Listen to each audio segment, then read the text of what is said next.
It's absolutely flipping freezing out there, and I just spent the last half an hour walking around the streets of Thame and processing, organising, and structuring some thoughts for a talk I'm giving next Thursday. I've got in my mind that going forwards, I want to have the whole thing planned out, structured, rehearsed even 7 days before any talk that I give, unless it's a real kind of impromptu one or short notice one. Um, I can normally find myself getting a bit panicky towards the end stages as I'm still figuring out the details of what I'm going to be delivering. Although it, generally speaking, comes together in the end, it's not a strategy I think that's going to last me. I want to get on top of this, and so hence focusing at the moment on really trying to nail this speech. Interestingly, actually, it's a hopefully 45-minute talk. At the moment, I've been told I've got 30 minutes, but I'm hoping that it'll be close to 40, 45. The process seems to be getting a little shorter. I don't know if it's the subject matter of this particular talk on mindfulness. I don't know if it's because it's something particularly my approach to this, that's making it easier for me to prepare, and it's a very kind of tight topic for me to talk about. Maybe that's the reason why I'm finding it easier to put things together. But I'm using the same systems, the same structures as I've always done, but it just seems to be kind of flowing a lot more. I've got the ideas, they're all there.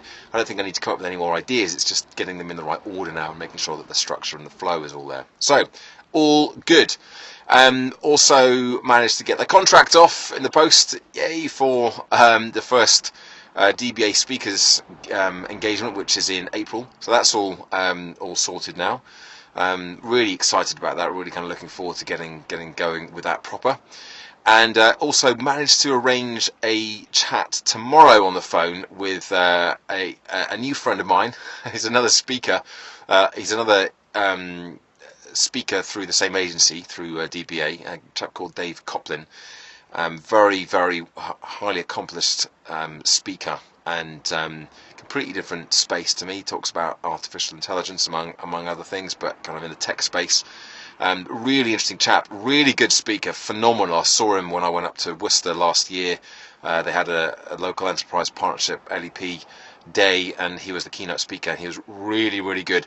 And I obviously got to meet him through Diana, through DBA, and I managed to twist his arm into sort of a mentoring might be a little bit too a kind of an official title for it, but certainly helping me, and he was more than happy and quick to agree to give me guidance as and where I needed it. So I've got a chat with him tomorrow on a couple of specific things that I want to talk to him about. So looking forward to that as well. And finally today, an email I wrote earlier on to my list.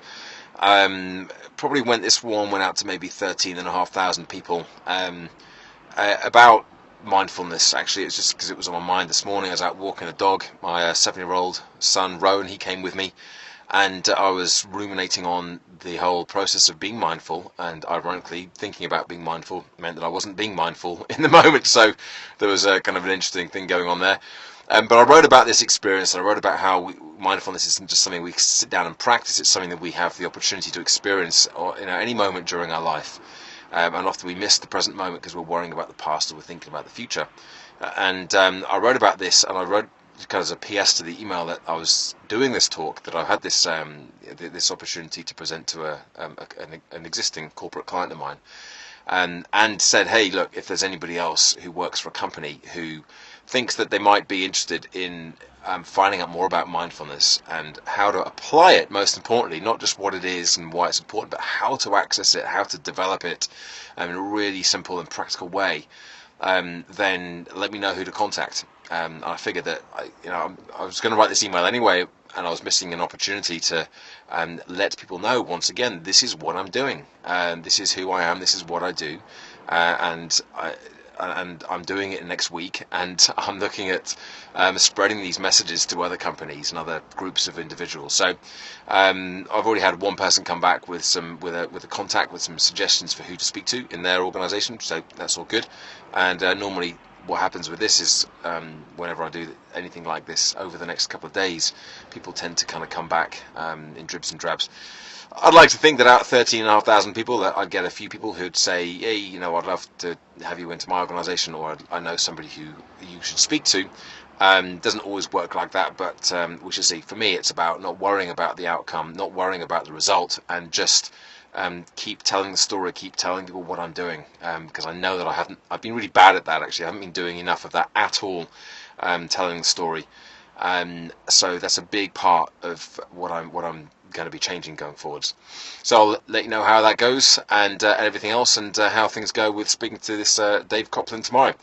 Looking forward to that one as well. Speak to you soon. Bye for now.